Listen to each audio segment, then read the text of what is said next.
The first night she slept inside the bar, Masha didn't close her eyes. Not because of the noise, not because of fear, but because of the silence. The bar sounded different when it was empty. Every small noise carried weight. The hum of the refrigerator, the soft ticking of something electrical behind the wall, footsteps upstairs that weren't really there. She lay on the narrow mattress Winston had dragged into the storage room and tried to convince herself this was temporary. That word again, temporary. She had used it too many times already. Temporary job, temporary name, temporary place, temporary life. In the dark, she counted breaths instead of minutes. When morning came, it came quietly. Winston was already there when she stepped out of the back room. Coffee in one hand, phone in the other. "You sleep?" he asked. "A little." He nodded, not pushing. "That room stays locked," he said. "No one goes back there but you and me." "I know." "No windows. No lights on after closing." "I know." He studied her for a second longer. "If anything feels off," he added, "you tell me." She wanted to ask him what off meant. Instead, she said, "I will." That was the new pattern. Short answers, half-truths, unasked questions. The bar opened late that day. Masha stayed inside, organizing boxes, cleaning shelves, learning the shape of the place without being seen. From the inside, the bar felt less like a business and more like a system. Everything had its place. Everything had a rhythm. Winston ran it like someone who had learned control the hard way. Around noon, Max showed up. She heard his voice before she saw him. "You alive back there?" he called. She froze. Winston glanced at her. "He doesn't know," Winston said quietly. "I know."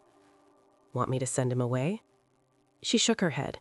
"No, just don't tell him." Winston hesitated, then nodded. "Your call." Max appeared in the doorway, smiling like always. "There you are. I thought you disappeared." "Working," she replied. He leaned against the frame, curious eyes scanning the room. "You live here now or something?" The question hit closer than she expected.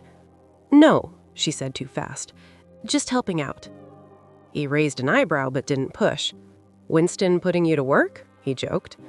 Winston didn't smile. She asked. Max looked between them. "Okay," he said slowly. "Didn't mean to step into something." She felt heat crawl up her neck. After he left, Winston spoke. "You don't owe him explanations." "I know, but you're gonna have to decide how close you let him get." She looked down at her hands. "That's what scares me." Days passed. The bar became routine. Masha worked behind walls, learned which floorboards creaked, which pipes rattled when someone used the sink, which sounds meant customers, which sounds meant danger. She slept light. A noise outside one night made her sit up instantly. Winston was already there. He didn't say anything, just listened. After a long moment, he said, "Car passed, that's all." She exhaled slowly. "You can't live like this forever," he said. She didn't answer. He wasn't wrong, but neither was the fear. Later that week, Max found her in the back again. "You keep hiding around. People are going to start thinking you're a ghost." "Maybe I am," he laughed. "I don't buy it."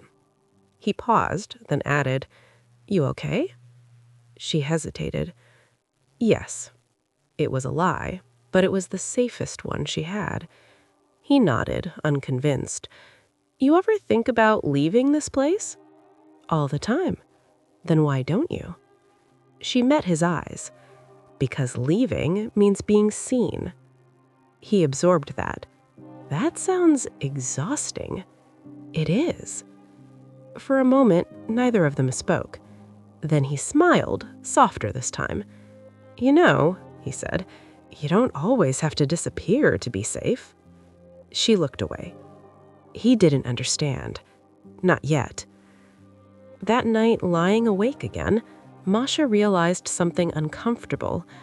The bar wasn't just hiding her, it was shrinking her. Her world had become hallways, locked doors, careful steps. Safety had turned into confinement, and she didn't know how long she could survive it. Winston watched her more closely after that. Not obviously, but enough that she noticed. "You're pacing," Winston said. "I'm thinking. Dangerous habit." She almost smiled. Almost.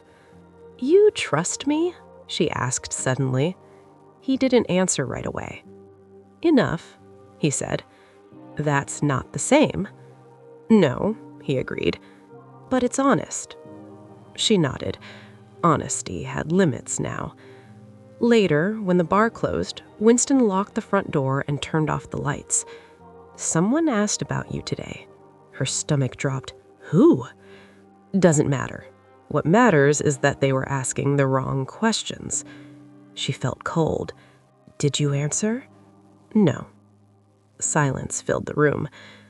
"You're safer here," he said. "For now." That word again. Temporary. Masha looked around the bar, the place that hid her, the place that trapped her. Somewhere between protection and prison, she was losing herself. And the worst part?